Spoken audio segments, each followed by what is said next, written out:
Yo, ce matin j'étais motivé. Ce matin je me disais ouais, je ferais ci, je ferais ça, j'irai à la plage, je ferai un vlog de qualité, tu vois. Je te montrerai des choses, je te montrerai un style de vie magnifique, etc. Et je me suis rendu compte d'un truc ce matin. Si je sors de chez moi après une certaine heure, en fait, ma motivation a le temps de redescendre. Mon énergie a le temps de redescendre. En gros, il vaut mieux que je sorte de chez moi tôt. Et je t'avais dit il y a quelques jours que j'avais commencé une série de vidéos. Aujourd'hui, je voulais te parler d'une série de vidéos que j'ai vues récemment.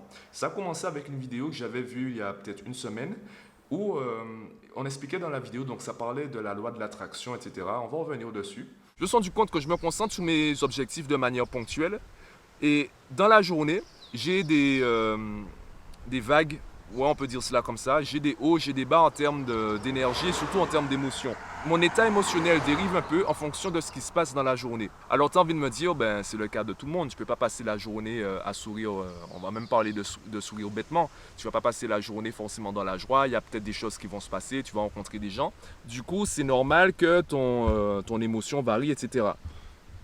En fait, je me suis rendu compte surtout que je le fais déjà personnellement ou consciemment. Par exemple, j'en parlais à mon pote Marvin, @macojaune, follow. Je lui disais que, par exemple, toute la journée, je bosse sur mes projets. Et quand je rentre le soir chez moi et que je commence à regarder des clips, je me dis, ah ouais, franchement, si j'étais devenu une rockstar, un rappeur, etc., j'aurais pu faire ci, j'aurais pu faire ça. Et je commence à visualiser une vie que je ne veux pas vraiment, une vie qui m'attire pas tant que ça. Et forcément, dans cette vie, comme tu viens de me le dire, il y a forcément des hauts, des bas, ton état émotionnel varie un petit peu. Du coup, je me déconcentre de ma vie actuelle, je me déconcentre de mes objectifs pour me concentrer sur une fiction qui ne me plaît pas tant que ça. Ce serait peut-être bien d'avoir leur style de vie, de faire des concerts, etc. Sauf que forcément, on voit le côté positif, mais il y a aussi un côté négatif.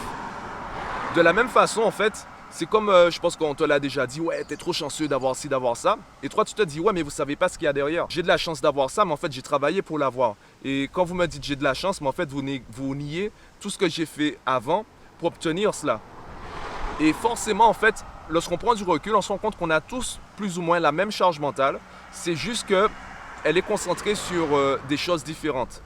Donc, ceux qui arrivent à la diriger vers des choses qui leur plaisent, des choses qui les rendent heureux, des personnes donc heureuses, on aura l'impression qu'elles ont de la chance. Est-ce que c'est facile? Non. Est-ce que je vais dire à chacun, toutes les personnes qui se sentent malheureuses ou qui pensent en fait subir leur charge mentale, est-ce que je vais leur dire c'est votre faute? Évidemment non. On peut s'inspirer de cela et se dire, peut-être que je peux diriger ma concentration, diriger ma charge mentale vers des choses qui vont davantage m'épanouir, qui vont me rendre davantage heureux ou heureuse.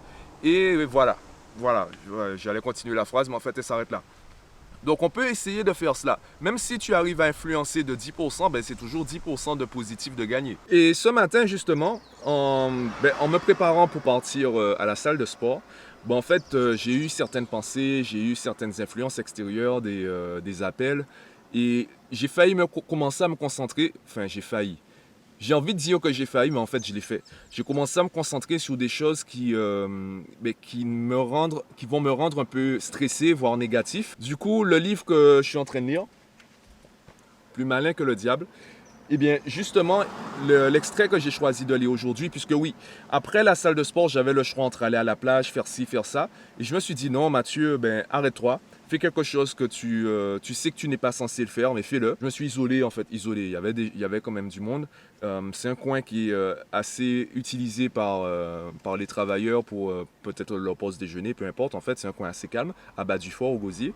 Donc, je me suis posé là. J'ai même commencé à écouter un podcast. Ensuite, j'ai pris le livre, j'ai commencé à lire. Et dans l'extrait, il parlait justement donc des gens qui dérivent, des gens qui commencent à penser, à être influencés par ce qui se passe dans leur vie ou ailleurs et qui arrêtent de réfléchir par eux-mêmes. Donc, alors, réfléchir par eux-mêmes, penser par eux-mêmes, je pense que c'est dans le sens, je vais continuer ma lecture, hein, donc je ne suis pas en train de te dire c'est ce qui est écrit, pour l'instant c'est comme ça que je le comprends. Penser par soi-même, c'est surtout choisir de focaliser sa pensée sur quelque chose. Donc, choisir la destination, la cible de sa pensée.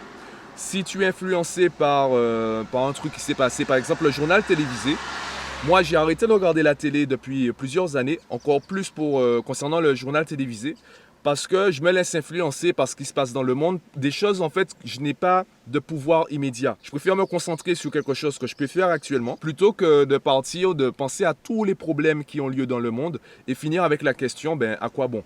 à quoi bon faire ci, à quoi bon faire ça, à quoi bon essayer, à quoi bon oser, parce que de toutes les façons, il y a trop de problèmes et je ne pourrai jamais tout changer. Je ne suis pas Superman, je ne peux rien faire. Eh bien, je préfère commencer par un problème et chercher une solution. C'est un peu ce que j'explique aux parents et même aux enfants. Comment on déplace une montagne? En la déplaçant pierre par pierre. Si tu réfléchis à comment déplacer la montagne en une seule fois, tu vas être assis, tu vas rester assis ou assise devant la montagne, tu vas te dire, bon ben, comment je fais? Et tu vas jamais faire. Et finalement, tu vas te dire, à quoi bon, je pourrais jamais le faire et tu vas abandonner. Par contre, si tu commences pierre par pierre, effectivement, ça prend du temps. Sauf qu'entre-temps, et c'est d'ailleurs la raison qui me pousse à publier un vlog tous les jours, c'est que, imaginons que dans 2 semaines, en filmant tous les jours, dans 2 semaines, j'atteins le niveau, allez, des réalisateurs d'Hollywood. Allez, on va prendre l'exemple farfelu, mais on va prendre le top du top. Dans 2 semaines, j'ai le niveau pour filmer comme les réalisateurs de Hollywood. D'accord, ben au moins dans 2 semaines, ce sera peut-être 14 plus 76, ça fera 90. Eh bien, j'aurai 90 épisodes en expérience. Donc les gens pourront voir l'évolution. Et au pire, puisque Internet c'est gratuit, entre guillemets, je pourrais très bien recommencer, créer une nouvelle chaîne YouTube, créer un nouveau compte Instagram, de nouveaux comptes sur les réseaux sociaux. Je pourrais même changer de pays, changer de nom et je repars de zéro. Mais je ne repars pas vraiment de zéro parce que j'ai l'expérience des 90 vlogs que j'ai déjà enregistrés. De la même façon, les gens, comme je le disais, pourront voir l'évolution. Alors que si j'attends d'avoir le niveau de Hollywood pour commencer à faire des films ou à faire des vidéos, ma première vidéo, ça se trouve, les gens ne vont pas l'aimer. Comment je fais pour savoir quelle vidéo les gens vont aimer? Tu comprends ce que je veux dire? Donc c'est un peu pour ça que je publie tous les jours. Ça me permet vraiment de voir une évolution. Pourquoi je parlais de ça? Qu'est-ce que je disais? Pendant que tu bronzes, y a des gosses qui jouent au foot en bas de chez eux. Et ils t'emmerdent, j'ai grandi comme eux. Quand je serai grand, je vais habiter à la mer avec mon père et ma mère. Marcher dans le sable pour prendre le RER. Ces putains de tours, je vais plus les voir plus tard. Pire que je veux vivre autre part. J'ai même une idée si tu veux ça. Juste avant que je parte, parfois on me pose la question, Mathieu, quel livre tu conseillerais? Et j'avoue que j'ai du mal à répondre. Et je vais prendre l'exemple de ce livre. Je connaissais déjà le titre, j'en avais déjà entendu parler, je connaissais déjà l'auteur. Sauf que si j'avais trouvé ce livre il y a quelques semaines, quelques mois, voire même quelques jours, je ne pense pas que je l'aurais apprécié comme maintenant. Je ne pense pas que je l'aurais lu de manière aussi assidue que maintenant. Il y a des livres que j'ai achetés, que j'ai commencé à lire, j'ai du mal à les finir. Il y en a, j'ai toujours pas fini parce que ça ne me parle pas à ce moment-là. Est-ce qu'à la librairie, je sais déjà quel livre je finirai, quel livre, en fait non. Non, je ne sais pas. Si je prends des livres, je laisse ma main se balader sur les livres. D'accord? Je laisse ma main se balader sur le rayon des livres et je teste. Je prends des livres le titre me parle, la couverture me parle, je connais l'auteur, etc. Et c'est après, je vois. Il y a des livres avec qui il n'y a pas d'affinité. Il y en a avec l'affinité, elle est directe. Les livres que je présente dans Jeudi Je lis, ce sont des livres que j'affectionne parce que ce sont de bonnes introductions. C'est comme des gens qui veulent améliorer leurs finances. Si tu lis les théories ou bien les thèses de gars, des thèses de doctorat en économie, tu vas rien comprendre. Par contre, un livre comme L'homme le plus riche de Babylone, c'est beaucoup plus abordable. Ce sont des enseignements qui peuvent paraître très anciens. Très ancien.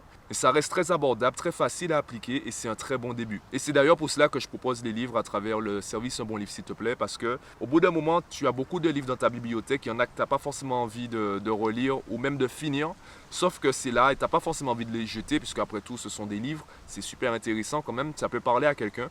Donc si tu ne sais pas quoi faire avec, autant ne pas acheter et les louer. Donc c'est dans cette optique-là que j'ai lancé le service, après libre à toi de t'abonner ou non. Voilà. Le mec a du sang froid que tu sens froid qui dit. Celui qui écrit une lettre au président. Ouais.